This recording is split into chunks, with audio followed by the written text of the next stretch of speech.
नमस्कार दोस्तों जैसा कि आप सभी लोग जानते हैं कि भाई आपके एचएसएससी के एग्जाम के लिए हमारा एडवांस फिजिक्स का बैच चल रहा है भाई, जिसके अंदर आपको 11th और 12th की भाई कंप्लीट फिजिक्स पढ़ाई जाएगी। हमारा टारगेट है कि आपको 24 क्लास के अंदर कंप्लीट फिजिक्स पढ़ाई जाए, जिसके अंदर आपके न्यूमेरिकल भी हों, इसके साथ में आपके जो भी जर्नल क्वेश्चन हैं जो कि आपके एग्जाम में पूछे जाते हैं सभी कवर हो जाएं भाई।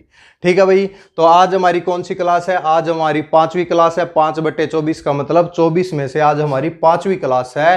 लास्ट क्लास में हमने क्या डिस्कस किया था कि भाई हमने न्यूटन लॉ ऑफ मोशन के बारे में डिस्कस किया था कि भाई कितने लॉ हैं भाई, पहला लॉ क्या है, सेकंड लॉ क्या है, थर्ड लॉ क्या है। डिस्क्रिप्शन बॉक्स में वीडियो का लिंक मिल जाएगा। लिफ्ट ऊपर की तरफ जा रही है तो वेट घटेगा या बढ़ेगा, तो सब चीजें हम डिस्कस कर चुके हैं भाई। ठीक है, आज का हमारा टॉपिक क्या रहेगा?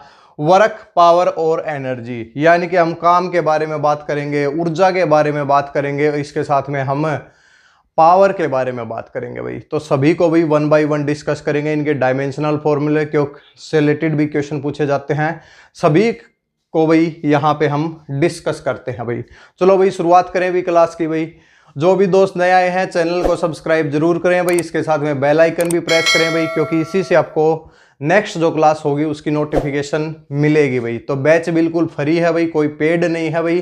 तो भाई इस बैच का आनंद उठाएं भाई, जिससे आपके एग्जाम में 3 से 4 क्वेश्चन बिल्कुल सही हो जाएं भाई। एडवांस फिजिक्स कहीं नहीं पढ़ाई जाती, न्यूमेरिकल तो कहीं आपको पढ़ाए ही नहीं जाते भाई। ठीक है भाई, तो शुरुआत करते हैं भाई। इसके साथ में अगर आप ग्राम शिव पटवारी और कनाल पटवारी की तैयारी कर रहे हैं तो उनसे रिलेटेड भाई स्पेशल सब्जेक्ट के नोट्स, जैसे कि धाराओं से रिलेटेड, इसके साथ भूमि रिकॉर्ड से रिलेटेड, तो नोट्स चैनल के ऊपर अवेलेबल हैं भाई। तो 99902565757 कॉन्टैक्ट नंबर है, वहाँ पे कॉन्टैक्ट करें, नोट्स आपको मिल जाएंगे भाई। शुरुआत करते हैं भाई आज की क्लास की भाई।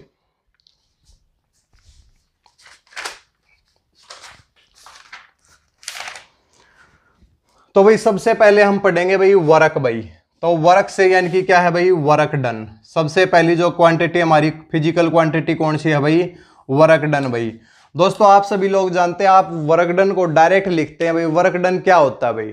जब किसी एक ऑब्जेक्ट के ऊपर फोर्स लगाया जाता है, अगर उसके अंदर डिस्प्लेसमेंट प्रोड्यूस हो जाता है तो आप कहते हैं कि भाई काम हो गया भाई, वर्क डन हो गया भाई। तो आप डायरेक्ट क्या बोलते हैं कि अभी तक 10th क्लास तक हम बोलते थे कि वर्क डन क्या होता है? फोर्स इंटू में क्या होता है? डिस्प्लेसमेंट होता है भाई।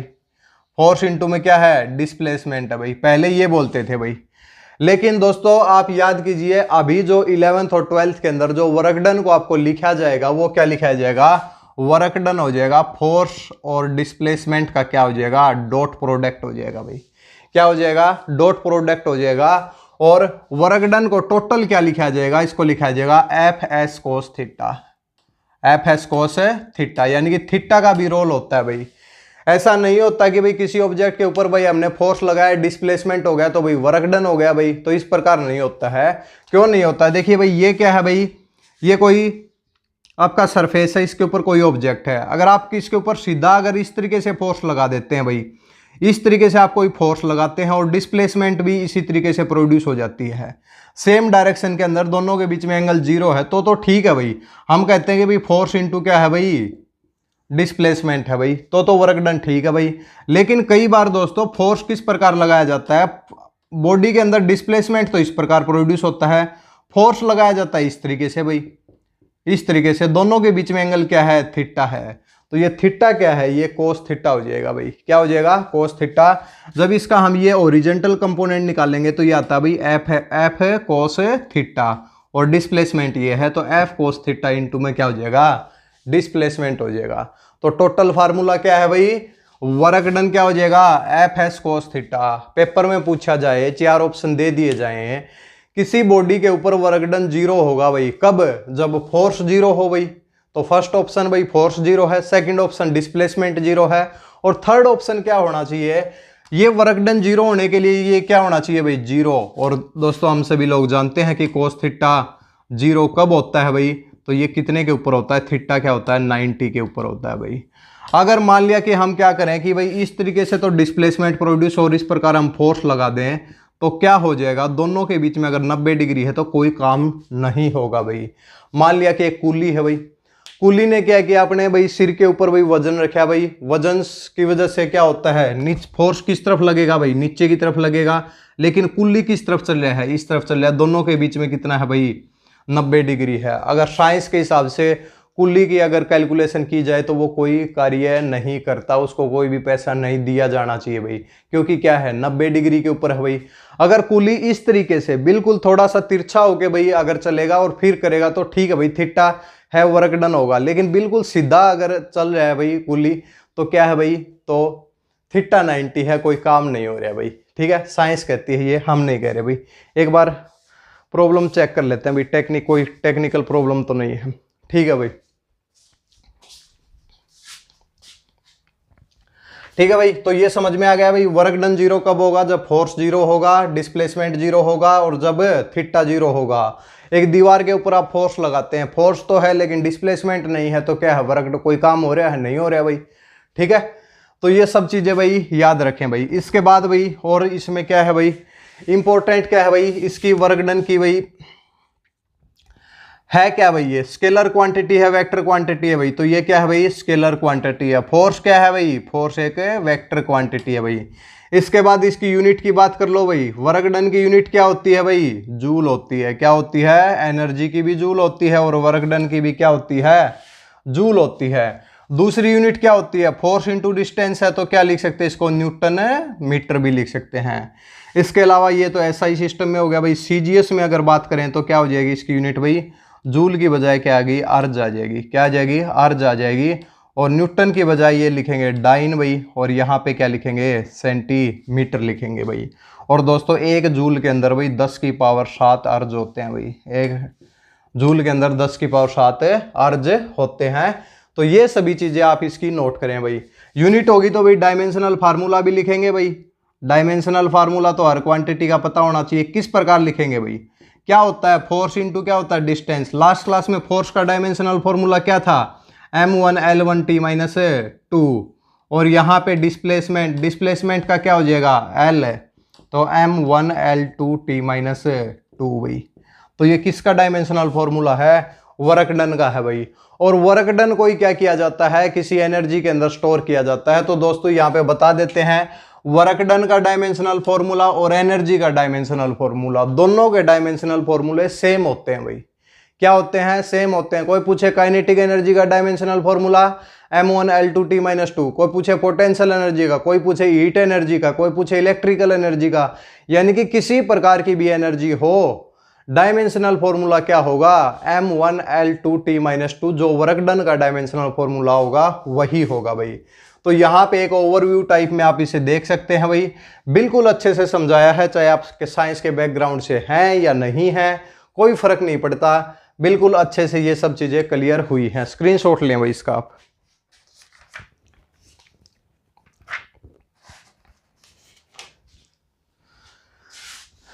इसके बाद भाई एक होता है भाई पॉजिटिव वर्क। अगर आप पॉजिटिव वर्क कर रहे हैं या फिर नेगेटिव वर्क कर रहे हैं तो ये कैसे डिसाइड होगा भाई, लिखा गया है भाई, तो हम भाई पढ़ा देते हैं पॉजिटिव वर्क भाई।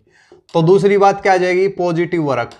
पॉजिटिव वर्क कब होगा भाई, वर्क डन की भाई डेफिनेशन क्या है, वर्क डन तो क्या है भाई, एफ एस कोस थीटा भाई, एफ एस कोस थीटा। देखिए फोर्स और डिस्प्लेसमेंट के बीच में ये कि ये थीटा आ जाता है भाई, तो थीटा की वजह से पॉजिटिव और नेगेटिव डिसाइड होगा भाई। मान लिया कि एक बॉल है भाई, मान लिया एक बॉल है जो नीचे की तरफ आ रही है भाई, नीचे की तरफ आ रही है। कौन सा फोर्स लग रहा है भाई, acceleration due to gravity into mass, यानी कि कौन सा फोर्स, इस फोर्स के साथ भाई क्या कर रही है, अर्थ इसको भी नीचे की तरफ अट्रैक्ट कर रही है। डिस्प्लेसमेंट किस साइड है, नीचे की साइड है भाई, डिस्प्लेसमेंट भी नीचे की साइड है। दोनों के बीच में एंगल कितना है, थीटा कितना है, 0 डिग्री है। अगर ये थीटा 0 डिग्री से लेकर 90 डिग्री तक हो भाई, 0 डिग्री से 90 डिग्री तक हो तो ये चीज पॉजिटिव होगी भाई। तो तब हम कहेंगे कि भाई फोर्स भी क्या है, पॉजिटिव, डिस्प्लेसमेंट भी पॉजिटिव, ये भी पॉजिटिव, तो वर्क डन क्या हो जाएगा, पॉजिटिव हो जाएगा। तो एक फ्रीली फॉलिंग बॉडी है, उसके अंदर जो वर्क डन होता है वो क्या होता है, पॉजिटिव होता है। नेगेटिव वर्क डन कब होगा भाई, नेगेटिव वर्क डन भाई, मान लिया कि एक बॉल को भाई क्या करते हैं हम, ऊपर की तरफ फेंकते हैं भाई, ऊपर की तरफ फेंकते हैं, तो फोर्स किस तरफ है भाई, ऊपर की तरफ है भाई। नहीं, डिस्प्लेसमेंट किस तरफ है भाई, डिस्प्लेसमेंट किस तरफ है, ऊपर की तरफ है। फोर्स किस तरफ है भाई, फोर्स तो अर्थ उसके ऊपर फोर्स किस तरफ लगा रही है, नीचे की तरफ लगा रही है भाई। तो दोनों के बीच में एंगल कितना हो जाएगा, 180 डिग्री हो जाएगा। तो वर्क डन क्या आ जाएगा भाई, यहाँ से work done is equal to cos 180 क्या होता है, माइनस के एफ एस हो जाएगा, -1 होता है भाई कोस 180। तो ये क्या हो जाएगा, नेगेटिव वर्क डन हो जाएगा। तीसरी बात है फ्रिक्शन की वजह से कोई फोर्स हो भाई, फ्रिक्शन की वजह से, फ्रिक्शन के अंदर क्या लगता है, अपोजिंग फोर्स पीछे की तरफ लगता है, डिस्प्लेसमेंट आगे की तरफ जाती है, दोनों के बीच में 180 डिग्री है। तो पूछा जाए फ्रीली फॉलिंग बॉडीज का जो वर्क डन क्या होता है, पॉजिटिव होता है भाई। ऊपर की तरफ बॉल जाती है उसका नेगेटिव होता है भाई। फ्रिक्शन की वजह से जो हमारा वर्क डन होता है वो क्या होता है, वो क्या होता है, नेगेटिव होता है। तो तीनों चीजें ये आप नोट करेंगे भाई, ठीक है भाई। इसके बाद भाई एक न्यूमेरिकल कर लेते हैं भाई अभी, इसके बाद एक न्यूमेरिकल कर लेते हैं भाई।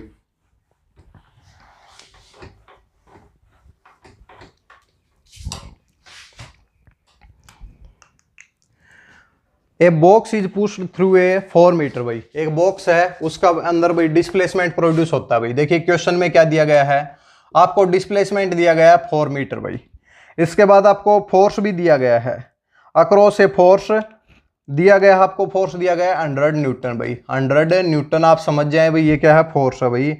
तो अप्लाइड फोर्स है भाई, कितना वर्क डन होगा भाई, और इसके साथ में रेजिस्टिंग फोर्स कितना होगा, तो दोनों चीजें हमें बतानी है भाई। मान लिया कि भाई एक बॉक्स है, यानी कि ये क्या है, ये सरफेस है, ये क्या है, ये एक बॉक्स है भाई, जिसके अंदर भाई फोर्स कितना लग रखा है भाई, अप्लाइड फोर्स क्या है 100 न्यूटन भाई, 100 न्यूटन भाई। डिस्प्लेसमेंट कितनी प्रोड्यूस हो रही है 4 मीटर भाई। तो दोनों के बीच में एंगल कितना है, 0 है भाई। तो एफ एस क्या हो जाएगा, कोस थीटा। कोस 0 क्या होता है, 1 होता है। फोर्स इंटू डिस्प्लेसमेंट हो जाएगा 100 इंटू 4 हो जाएगा, यानी कि कितना हो जाएगा, 400 जूल हो जाएगा भाई, 400 जूल हो जाएगा। अब पूछा गया है कि work done by the resisting force, resisting force यानी कि पीछे की तरफ कितना लगेगा भाई। तो पीछे की तरफ अगर यही लगे, फोर्स कितना है भाई, फोर्स कितना हो जाएगा, माइनस के पीछे की तरफ लग रहा है तो भाई 100 न्यूटन है, और एस कितना है भाई, एस कितना है 4 मीटर है। अब पीछे की तरफ रेजिस्टिंग फोर्स यानी कि हमने अभी ये भी कहा था फ्रिक्शन की वजह से क्या होता है, नेगेटिव फोर्स होता है भाई। तो कितना हो जाएगा भाई, माइनस के एफ एस हो जाएगा और माइनस के 400 न्यूटन हो जाएगा भाई। तो इस तरीके से भाई पेपर में डायरेक्ट डिस्प्लेसमेंट दी जाए तो भाई हम, और फोर्स दिया जाए तो हम उस क्वेश्चन को भाई सोल्व कर सकते हैं भाई। इसके बाद भाई एक सीधा सीधा क्वेश्चन लिख लो भाई यहाँ पे, अगर कहीं पे भी ये कहे कि area under the force and displacement कराओ, फोर्स और डिस्प्लेसमेंट कराओ के बीच में क्या दिखाता है भाई, सीधा एक नंबर में पूछ सकता है। Area under the force displacement कराओ शोज भाई, शोज क्या दिखाता है भाई, तो हम क्या कहेंगे, वर्क डन भाई। क्या दिखाता है, वर्क डन दिखाता है भाई, ठीक है। तो ये भी आप नोट करें भाई। इसके बाद भाई अगर मान लिया कि वर्क डन, वैसे तो हम लिख रहे हैं भाई वर्क डन क्या होता है, फोर्स इंटू क्या होता है, डिस्प्लेसमेंट भाई, फोर्स इंटू डिस्प्लेसमेंट होता है। अगर मान लिया कि small amount of work done है तो कितना हो जाएगा, डी डब्ल्यू भाई। तो डी डब्ल्यू is equal to f into dot में क्या आ जाएगा, डी एस आ जाएगा। टोटल वर्क डन निकालना है तो इंटीग्रेशन कर देंगे भाई। तो एक वर्क डन का ये फॉर्मूला भी आप याद रखें, एफ डॉट डी एस भाई, F dot D S, integration of F dot D S. Integration पढ़ा होगा भाई 11th 12th क्लास के अंदर, आजकल भी पढ़ना पड़ रहा है भाई आपको, क्योंकि मैथ के अंदर इंटीग्रेशन बहुत ही पूछा जाता है HSSC के द्वारा। तो फोर्स इंटू क्या हो जाएगा, ये डिस्प्लेसमेंट हो जाएगा भाई, ठीक है। इसके बाद भाई सबसे इंपॉर्टेंट क्वेश्चन की तरफ आते हैं भाई, कंजर्वेटिव फोर्स। क्या होते हैं भाई, कंजर्वेटिव फोर्स भाई। आगे की तरफ बढ़ते हैं भाई।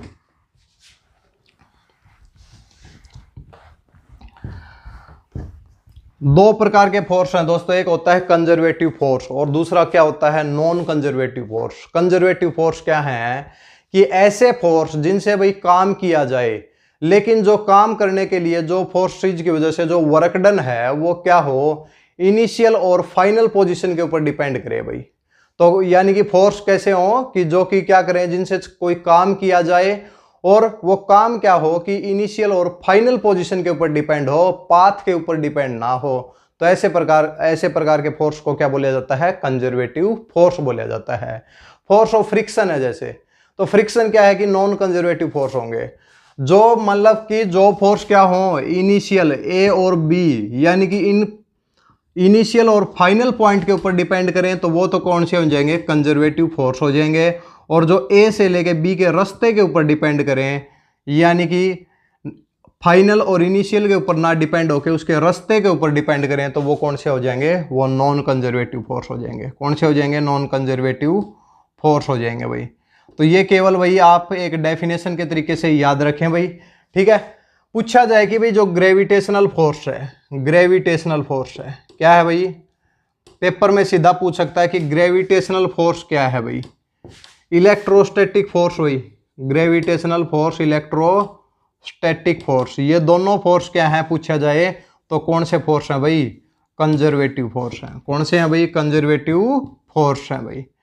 इसके बाद पूछा जाए force of friction, force of friction, तो ये क्या है भाई? ये नॉन कंजर्वेटिव फोर्स है। डायरेक्ट नोट कर लें भाई, non conservative force, non conservative force, क्योंकि फ्रिक्शन क्या है? पाथ के ऊपर डिपेंड करता है, और ग्रेविटेशनल और इलेक्ट्रोस्टैटिक फोर्स क्या है कि इनिशियल और फाइनल पोजीशन के ऊपर डिपेंड करते हैं भाई, ठीक है भाई। तो यहां तक ये कंप्लीट हुआ भाई, वर्क डन भाई। तो वर्क डन के बारे में सब चीजें भाई क्लियर हो गई होंगी। अब चलते हैं किसके ऊपर भाई? पावर के ऊपर चलते हैं भाई। पावर क्या होती है भाई? भाई काम को किस प्रकार किया जाए। मान लिया एक कार्य है भाई जिसको आप सुबह से लेकर शाम तक करते हैं भाई, तो कोई फायदा है? नहीं फायदा है भाई। 1 घंटे का काम 12 घंटे में करेंगे तो भाई कौन पैसा देगा? कोई नहीं देगा भाई। तो इसके बाद क्या आ जाएगी? पावर आ जाएगी। पावर क्या है? रेट ऑफ डूइंग वर्क भाई। बिल्कुल याद रखें भाई, रेट ऑफ डूइंग वर्क, काम को किस तरीके से किया जाता है भाई उसको क्या बोलते हैं? हम पावर बोलते हैं भाई। और किस चीज से डिनोट करेंगे भाई? पी से डिनोट करेंगे भाई। ये क्या होती है? रेट ऑफ डूइंग वर्क, यानी कि d/dt इंटू में क्या होता है? W, और d/dt वर्क डन क्या होता है भाई? Force into displacement, force into में डिस्प्लेसमेंट हो जाता है। और जब इसको सोल्व करेंगे तो क्या आएगा भाई?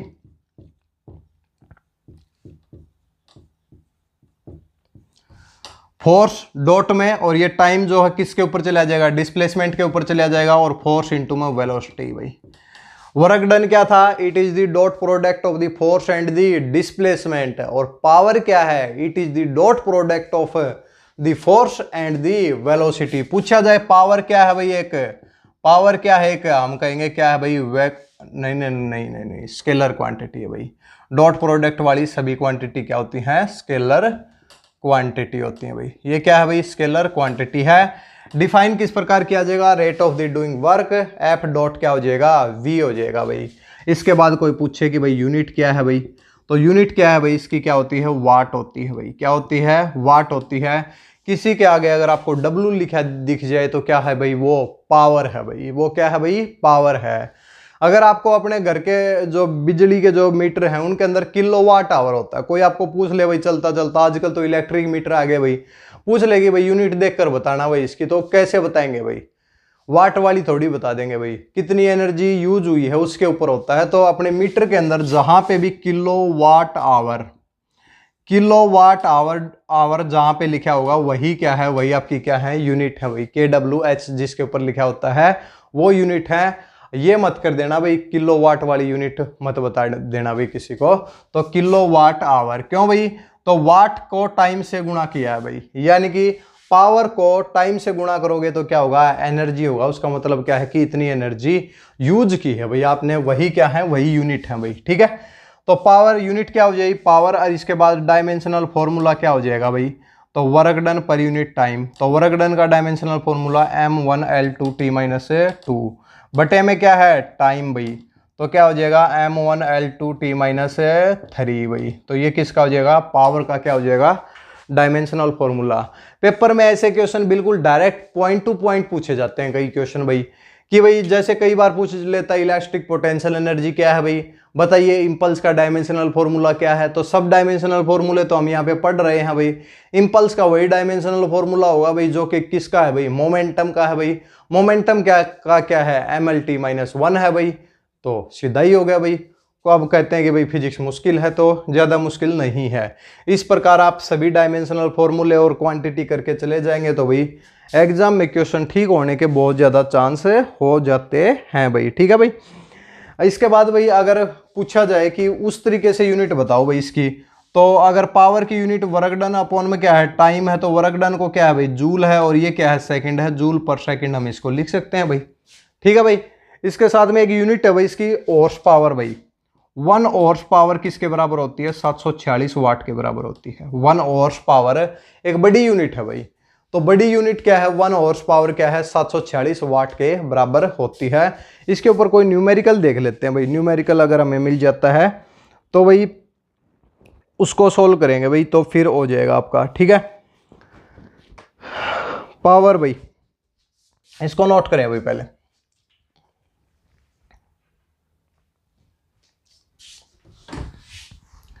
एक पावर के ऊपर भाई छोटा सा न्यूमेरिकल देख लेते हैं भाई, जिससे भाई आपको दिक्कत ना आए भाई, आप क्वेश्चन को सोल्व कर सकें भाई। इसमें कहा गया है कि एक elevator is waiting the 500 kg is lifted up with a constant velocity भाई। एक एलिवेटर है भाई जिसका मास दे रखा है भाई, आपको कितना दे रखा है भाई, 500 kg भाई। क्या दे रखा है, 500 kg। और उसके बाद आपको दिया गया है भाई वेलोसिटी दी गई है। वेलोसिटी दी गई है 4 मीटर पर सेकेंड, 0.4 मीटर पर सेकेंड भाई। इस वेलोसिटी के साथ मूव कर रही है। What should be the minimum horsepower to motor to be used. तो भाई आपके पास क्या पूछी गई है, पावर पूछी गई है भाई। अभी हमने बताया कि एक लिफ्ट जा रही है, इसके अंदर वेलोसिटी दी गई है, दोनों की डायरेक्शन सेम है भाई। जिस साइड में लिफ्ट जा रही है उसी साइड में भाई नीचे की तरफ आ रही है, तो फोर्स लग रहा है भाई। तो क्या हो जाएगा भाई, पावर क्या हो जाएगी, फोर्स इंटू क्या होता है, वेलोसिटी भाई। Force into velocity. अभी फोर्स कहाँ पे है, फोर्स तो क्या है भाई, लिफ्ट के लिए क्या है, कौन सा फोर्स लगता है, mg लगता है भाई। लिफ्ट के ऊपर कौन सा फोर्स लगता है भाई, mg लगता है। मास उसका है भाई, ऊपर की तरफ जा रही है तो नीचे एक्सेलरेशन ड्यू टू ग्रेविटी है, तो फोर्स क्या हो जाएगा, mg हो जाएगा भाई। क्या हो जाएगा, mg हो जाएगा। तो यहां से क्या हो जाएगा, mg, और यह क्या हो जाएगी, वेलोसिटी भाई। m क्या है भाई, 500 किलोग्राम भाई, 500 किलोग्राम। ठीक है भाई। मीटर पर सेकंड में है, किलोग्राम में करेंगे भाई। g क्या है भाई, g को 1 मिनट के लिए 10 मान लेते हैं भाई, 10 मान लेते हैं। और v कितना है भाई, 0.4 है भाई। तो इसको सोल्व करेंगे तो ये कितना आ जाएगा, 4 आ जाएगा, और ये कितना आ जाएगा, 2000 आ जाएगा भाई। तो 2000 क्या आ जाएगा, वाट आ जाएगा। हॉर्स पावर में पूछिए भाई, तो हॉर्स पावर के अंदर किस प्रकार निकालेंगे भाई, 2000 वोट को एक हॉर्स पावर किसके बराबर होता है, 746 के बराबर होता है। और जब इसको सोल्व करते हैं तो आपका जो राइट आंसर आता है वो 2.62 आता है भाई, 2.62 हॉर्स पावर आ जाता है भाई। तो कर लेंगे भाई इस तरीके के न्यूमेरिकल। सीधे क्या करना है, वर्क डन क्या होता है, फोर्स इंटू डिस्प्लेसमेंट, और पावर क्या होती है, फोर्स इंटू में वेलोसिटी होती है भाई। इसके बाद तीसरी टर्म की तरफ बढ़ते हैं भाई, एनर्जी भाई। एनर्जी क्या होती है,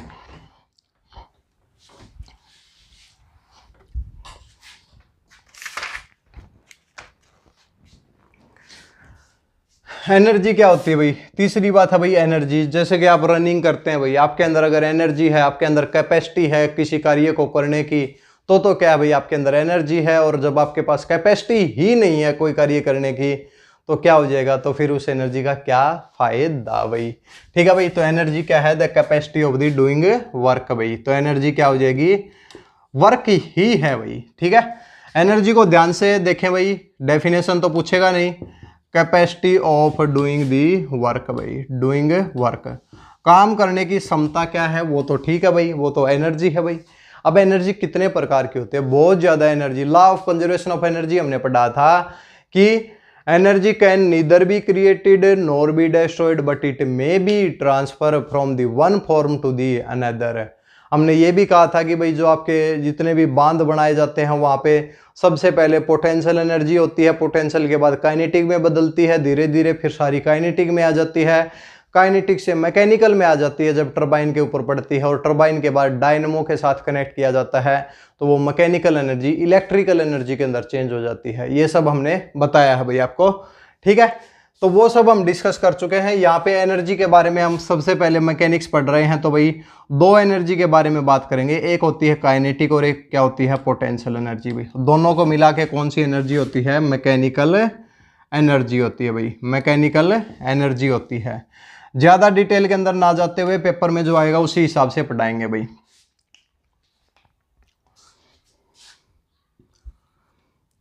इसके बाद भाई काइनेटिक एनर्जी। काइनेटिक एनर्जी कौन सी एनर्जी होती है? वो एनर्जी जो कि क्या हो, मोशन की वजह से हो, वेलोसिटी की वजह से हो, तो उस प्रकार की एनर्जी को क्या बोलते हैं? काइनेटिक एनर्जी बोलते हैं, यानी कि हाफ एम वी स्क्वायर। सीधा याद रखो भाई, काइनेटिक एनर्जी क्या होती है? हाफ एम वी स्क्वायर भाई। अब इसके साथ में कही जाए कि भाई पोटेंशियल एनर्जी, जब मैकेनिक्स के अंदर बात कर रहे हैं तो पोटेंशियल एनर्जी क्या हो जाएगी भाई? अगर मान लिया अर्थ के हिसाब से देखें भाई, पोटेंशियल एनर्जी क्या होती है कि किसी बॉडी के अंदर एनर्जी जो कि पोजीशन की वजह से हो, पोजीशन की वजह से हो, उस प्रकार की एनर्जी को क्या बोलते हैं भाई? पोटेंशियल एनर्जी बोलते हैं। मान लिया कि एक बॉल है भाई, तो बॉल क्या है कि भाई ऊपर से नीचे की तरफ हमने छोड़ दी, तो उसकी पोजीशन क्या है, उसके ऊपर फोर्स क्या है, डिस्प्लेसमेंट क्या है, तो भाई पोटेंशियल एनर्जी यहाँ पे क्या हो जाएगी? mgh। तो ये हमेशा क्या रहेगी? दोनों का जो सम है वो कांस्टेंट रहेगा भाई, दोनों का सम क्या रहेगा? कांस्टेंट है। कैसे भाई? सबसे पहले एक बॉल है भाई हमारे हाथ में, कितनी हाइट के ऊपर? 10 मीटर की डिस्टेंस के ऊपर है, अपने हाथ में है।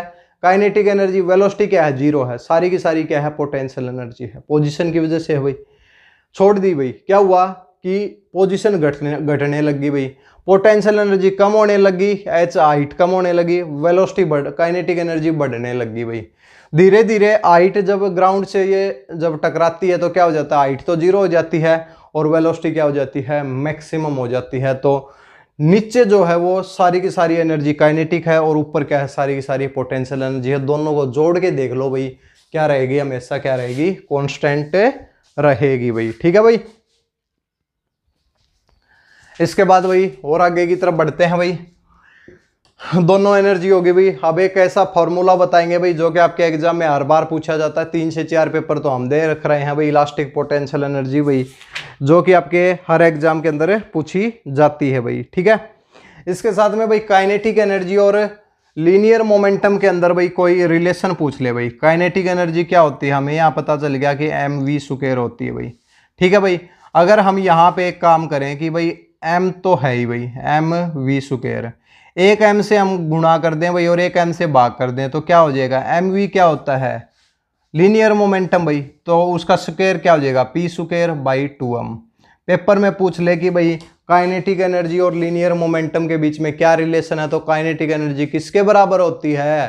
पी स्क्वायर बाई 2m होती है भाई। क्या होती है? पी स्क्वायर बाई 2m होती है भाई। तो ये भी आप रिलेशन नोट करें भाई। इसके बाद हम आगे की तरफ है बढ़ते हैं भाई, ठीक है भाई। इसके बाद भाई वर्क एनर्जी थ्योरम है भाई, बिल्कुल यहीं पे लिख देते हैं भाई, शॉर्ट फॉर्म में लिखेंगे वर्क एनर्जी थ्योरम भाई। वर्क एनर्जी थ्योरम ये क्या होती है भाई? अगर कोई काम किया जाता है तो उसके अंदर कहा गया है कि वो काम जो है वो किसके इक्वल होगा भाई? वर्क डन किसके इक्वल होगा? Change in the kinetic energy भाई। प्रॉपर डेफिनेशन ये है कि work done by a net force in displacing a body is equal to change in the kinetic energy. यानी कि वर्क डन किसके इक्वल होता है? काइनेटिक एनर्जी फाइनल माइनस के काइनेटिक एनर्जी इनिशियल भाई। तो work done is equal to half m v square final velocity और half M you square यानी कि initial velocity. Kinetic energy theorem क्या कहती है कि अगर कोई भी काम किया जाता है किसी बॉडी को डिस्प्लेस करने के लिए, वो किसके बराबर होता है? वो change in the kinetic energy के बराबर होता है भाई, ठीक है भाई। पोटेंशियल एनर्जी हमने अभी बताई है कि भाई पोटेंशियल एनर्जी, एक बॉल ऊपर से नीचे की तरफ आ रही है, पोजीशन की वजह से कौन सी होती है भाई? पोटेंशियल एनर्जी होती है। तो याद रखेंगे क्या होती है? mgh होती है। क्या होती है भाई? mgh होती है भाई, ठीक है भाई। ये आप नोट करें, फिर एक बहुत इंपॉर्टेंट टॉपिक डिस्कस करेंगे भाई।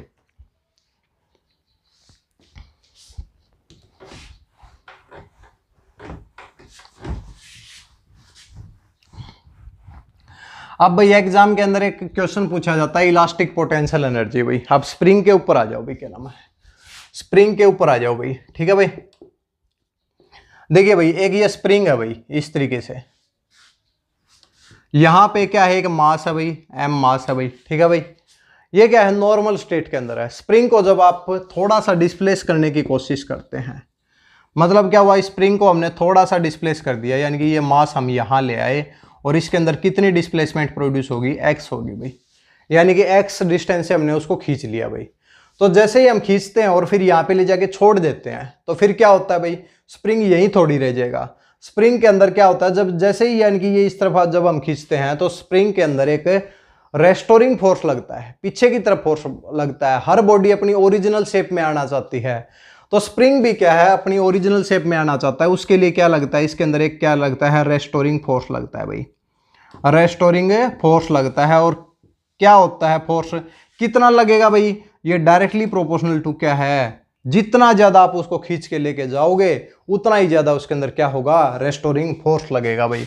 तो फोर्स क्या हो जाएगा भाई, और किस साइड में लगेगा, नेगेटिव डायरेक्शन में। जिस साइड डिस्प्लेसमेंट इस साइड है, रेस्टोरिंग फोर्स पीछे की तरफ लगेगा भाई। इसको हटाने के लिए एक कांस्टेंट यूज करते हैं जिसे क्या कहते हैं, के की वैल्यू क्या है, बिल्कुल ध्यान से सुने भाई, यहाँ पे फोर्स कांस्टेंट भाई, ये क्या है भाई, रेस्टोरिंग फोर्स कांस्टेंट। पेपर में पूछा जाता है फोर्स कांस्टेंट होता क्या है भाई, तो हमें क्या करना है भाई, फोर्स कांस्टेंट होता है रेस्टोरिंग फोर्स, के की वैल्यू क्या आ जाएगी भाई, के की वैल्यू एफ अपॉन में एक्स आ जाएगी। तो फोर्स कांस्टेंट क्या होता है, it is the force per unit length भाई। फोर्स पर यूनिट लेंथ क्या होता है, रेस्टोरिंग फोर्स होता है भाई, ये आप याद रखें भाई। इसके बाद इस फोर्स कांस्टेंट की यूनिट पूछ ले भाई कभी, तो यूनिट क्या हो जाएगी, फोर्स की क्या होती है, न्यूटन, इसकी क्या होती है, मीटर, तो न्यूटन पर मीटर क्या हो जाएगी, इसकी यूनिट हो जाएगी। इसके बाद डायमेंशनल फार्मूला पूछ ले भाई फोर्स कांस्टेंट का, तो क्या हो जाएगा, फोर्स बटे में एक्स, m1 l1 t-2 बटे में l0 m1 l0 t-2 आ जाएगा भाई। उम्मीद करते हैं भाई सब चीजें क्लियर हो रही हैं। फोर्स कांस्टेंट, फोर्स कांस्टेंट क्या होता है, फोर्स पर यूनिट लेंथ है, कि भाई एक यूनिट लेंथ का डिस्प्लेसमेंट करने के लिए हमें कितना फोर्स चाहिए, वो क्या होता है, फोर्स कांस्टेंट होता है। यूनिट क्या होती है, न्यूटन पर मीटर होती है। डायमेंशनल फॉर्मूला क्या होता है, m1 l0 t-2 होता है भाई, ठीक है भाई। तो भाई ये आपका फोर्स कांस्टेंट है। अब क्या हुआ कि भाई पोटेंशियल एनर्जी, जैसे ही हम इसे क्या करते हैं कि इसकी ओरिजिनल शेप से दूसरी शेप में ले जाना चाह रहे हैं भाई, तो इसके अंदर क्या हो जाता है कि एक पोटेंशियल एनर्जी बढ़ जाती है भाई। पोटेंशियल एनर्जी बढ़ती है तो वर्क डन देख लो भाई एक मिनट के लिए। वर्क डन क्या होता है, फोर्स इंटू में क्या होता है, डिस्प्लेसमेंट। फोर्स क्या है भाई, के एक्स है, तो ये क्या हो जाएगा, के एक्स इंटू में क्या हो जाएगा, डी एक्स। तो small amount of work done क्या हो जाएगा, डी डब्ल्यू is equal to k x d x. इसका इंटीग्रेशन कर दो भाई, इंटीग्रेशन करेंगे तो ये W आ जाएगा, और इसका जब करेंगे तो K कांस्टेंट आ जाएगा। इंटीग्रेशन आपको करना है x dx का भाई, K इंटू में इंटीग्रेशन में क्या होता है, एक पावर आप ऐड कर दो भाई, यानी कि इंटीग्रेशन क्या होता है, x की पावर n का इंटीग्रेशन क्या होता है, x की power n+1 divide by n+1 भाई। तो उसी प्रकार इसके अंदर एक पावर ऐड करो तो 2 हो जाएगी, उसी से डिवाइड करो तो क्या हो जाएगा, हाफ के एक्स स्क्वायर भाई। तो ये तो काम किया जाता है, किसके अंदर स्टोर होता है, ये पोटेंशियल एनर्जी के अंदर है। और पेपर में क्या पूछा जाता है, पेपर वाली देख लो भाई कि इलास्टिक पोटेंशियल एनर्जी क्या होती है भाई। तो यही क्या होती है, potential energy, elastic potential energy. Paper में ग्रामस्यू के पेपर में पूछा गया है, क्या है भाई, हाफ के एक्स स्क्वायर भाई, हाफ के एक्स स्क्वायर भाई। तो भाई यहीं से था, स्प्रिंग से ही क्वेश्चन पूछा गया था, तो कोई मुश्किल था भाई। इंपल्स का डायमेंशनल फॉर्मूला पूछ लिया तो मुश्किल हो गया भाई, इलास्टिक पोटेंशियल एनर्जी पूछ ली तो मुश्किल हो गई भाई। तो और पूछेगा क्या भाई, फिजिक्स में जब 11th-12th की पूछनी है तो भाई यही तो पूछेगा, जर्नल क्वेश्चन पूछे जाते हैं, बिल्कुल ड्रे ना भाई फिजिक्स से। तो भाई इसी तरीके से पढ़ते रहें भाई, ठीक है। इलास्टिक पोटेंशियल एनर्जी हाफ के x square, force constant, force per unit है, लेंथ न्यूटन पर मीटर, डायमेंशनल फॉर्मूला, सब चीजें जल्दी जल्दी नोट कर लें भाई, फिर आगे वाले टॉपिक की तरफ बढ़ते हैं भाई। तो भाई वीडियो को भाई पूरी जरूर देखा करें भाई, क्योंकि पूरी वीडियो देखेंगे तभी आपको भाई समझ में आएगा, आप वीडियो से कुछ समझ में नहीं आएगा भाई, ठीक है भाई।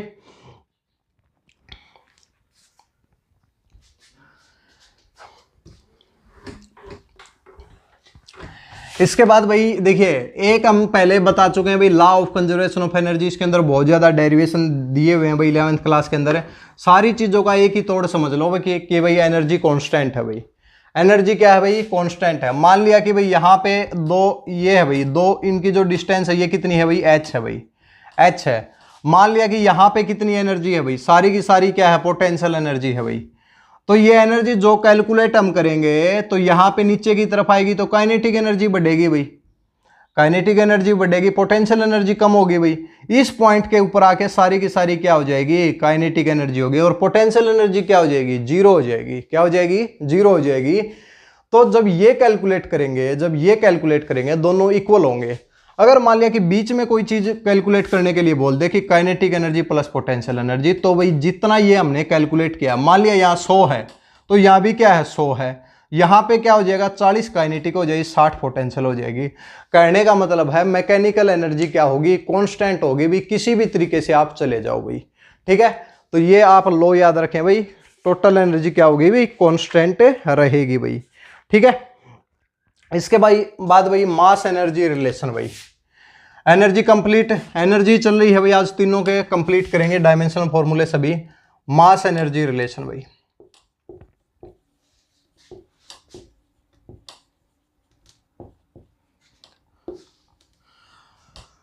मास एनर्जी रिलेशन पेपर में दे दिया जाएगी भाई। आपके पास एक बॉक्स है भाई, क्या है भाई? बॉक्स है या फिर एक सब्सटेंस है 100 किलोग्राम का भाई, 100 किलोग्राम का। इससे कितनी एनर्जी प्रोड्यूस की जा सकती है भाई? मास दे रखा है, एनर्जी पूछ ली जाए पेपर में भाई, तो किस प्रकार निकालेंगे? तो एक मास एनर्जी रिलेशन होता है E = mc स्क्वायर भाई, mc स्क्वायर। c क्या है? वेलोसिटी ऑफ लाइट है, जो किसके बराबर होती है? 3 × 10⁸ मीटर पर सेकेंड के बराबर होती है भाई, ठीक है भाई। मास अगर यहां से करेंगे तो 100 किलोग्राम हो जाएगा। c कितना हो जाएगा? 3 × 10⁸ हो जाएगा, का स्क्वायर हो जाएगा भाई। तो 100 ये हो जाएगा, और 3 तिया कितना हो जाएगा? 9 × 10⁻16, और ये 9 × 10⁸ आ जाएगा। कितना आ जाएगा? जूल आ जाएगा भाई। तो एनर्जी किसके बराबर हो जाएगी? 9 × 10⁸ जूल 100 किलोग्राम के सब्सटेंस से प्राप्त की जा सकती है। Mass energy relation E = mc square भाई, आइंस्टीन मास एनर्जी रिलेशन होती है भाई। ये आप इसको जरूर याद रखें भाई, ठीक है भाई। लगभग भाई हम कंप्लीट कर चुके हैं। अब भाई एक एनर्जी, बल्ब के अंदर क्या होता है भाई? बल्ब के अंदर इलेक्ट्रिकल एनर्जी आती है, टंगस्टन का फिलामेंट भाई क्या होता है भाई? हीट होता है। इलेक्ट्रिकल एनर्जी किसके अंदर चेंज हो जाती है? लाइट एनर्जी के अंदर, यानी कि हीट एनर्जी के अंदर चेंज हो जाती है। तो सिस्टम के अंदर एनर्जी एक दूसरे के अंदर भाई चेंज होती रहती हैं। इसके बाद एक लास्ट टॉपिक के ऊपर चलते हैं भाई। आज की क्लास को यहीं पे समाप्त करेंगे भाई। उम्मीद करते हैं कि अगर एग्जाम में कोई भी क्वेश्चन आया इस चैप्टर से भाई, चाहे न्यूमेरिकल आए चाहे कुछ आए, अगर आपने ये फॉर्मूले लिख लिए और फॉर्मूले अगर पढ़ लिए तो उम्मीद करते हैं कि 95% काम तो कंप्लीट हो गया है भाई, ठीक है भाई। आज 4th यूनिट चल रही है भाई, क्लास 5वीं है भाई। इसके बाद भाई कोलिजन होता है। क्या होता है? कोलिजन होता है कि अगर कोई भी कोलिजन से कोई क्वेश्चन आएगा नहीं भाई वैसे, ठीक है। तो कोलिजन के बारे में थोड़ा सा सुन लीजिए भाई। कोलिजन क्या होता है? अगर एक बॉडी इस साइड से आ रही है, एक बॉडी दूसरी साइड से आ रही है, दोनों टकरा जाती हैं भाई, दोनों टकरा जाती हैं। सड़क के ऊपर भाई बाइक और ट्रक टकरा जाते हैं, 2 ट्रक आपस में टकरा जाते हैं, तो ये सब क्या है? ये कोलिजन है भाई। मान लिया 2 एस्ट्रॉयड आपस में टकरा जाते हैं, ये सब क्या है? कोलिजन है, ठीक है।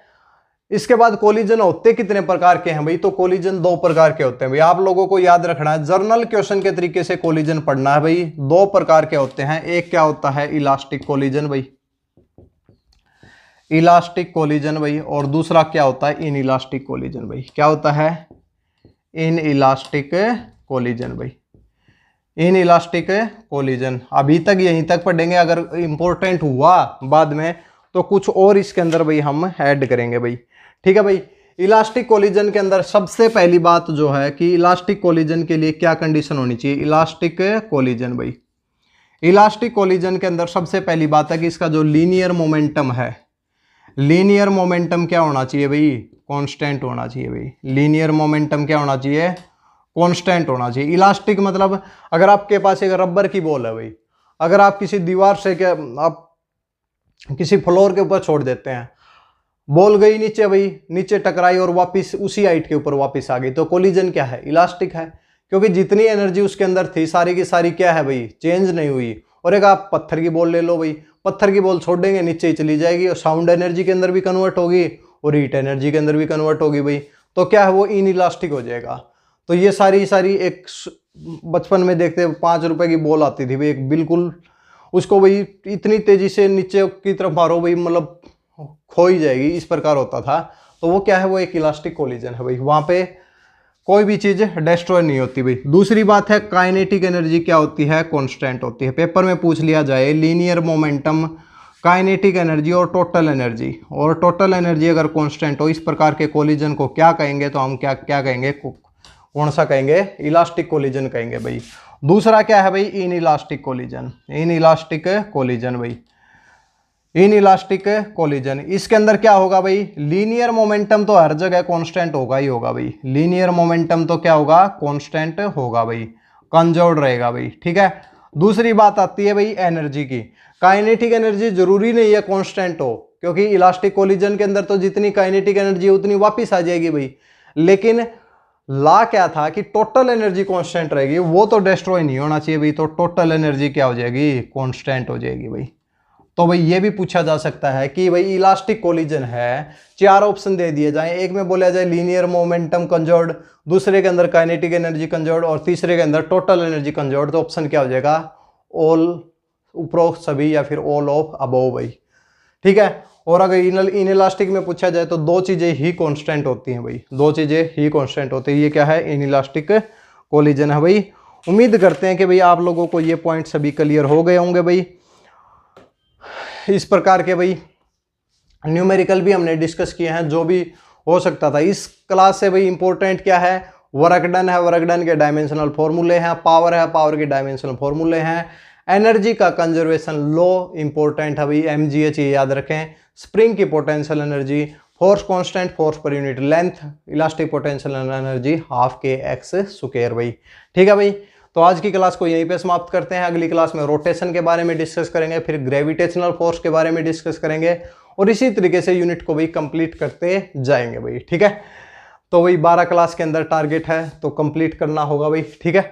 तो भाई जो भी दोस्त नए आए हैं, चैनल से जुड़े हैं भाई, चैनल को सब्सक्राइब जरूर करें भाई, वीडियो अच्छी लगे तो भाई शेयर भी करें भाई, ठीक है भाई। तो अगली क्लास में मिलते हैं कुछ और इंटरेस्टिंग टॉपिक के साथ। इसके साथ में बता देते हैं कि भाई आपके ग्राम शिव पटवारी और कनाल पटवारी के लिए रिवीजन क्लास स्टार्ट हो गई है, जिसके अंदर धाराओं का रिवीजन 3 क्लास के अंदर कराया जाएगा। 2 से 3 क्लास के अंदर भाई भूमि रिकॉर्ड और नहरी पटवारी का रिवीजन होगा, तो वो क्लास जरूर देखें भाई, ठीक है। ज़्यादा से ज़्यादा उस क्लास के ऊपर जुड़े भाई। और ये क्लास हमारी 12 बजे हुई है। अब कब क्लास होगी भाई, 2 तारीख है भाई आज, अब 4 तारीख को 12 बजे मिलते हैं भाई, ठीक है भाई। चलो भाई, फिर धन्यवाद भाई।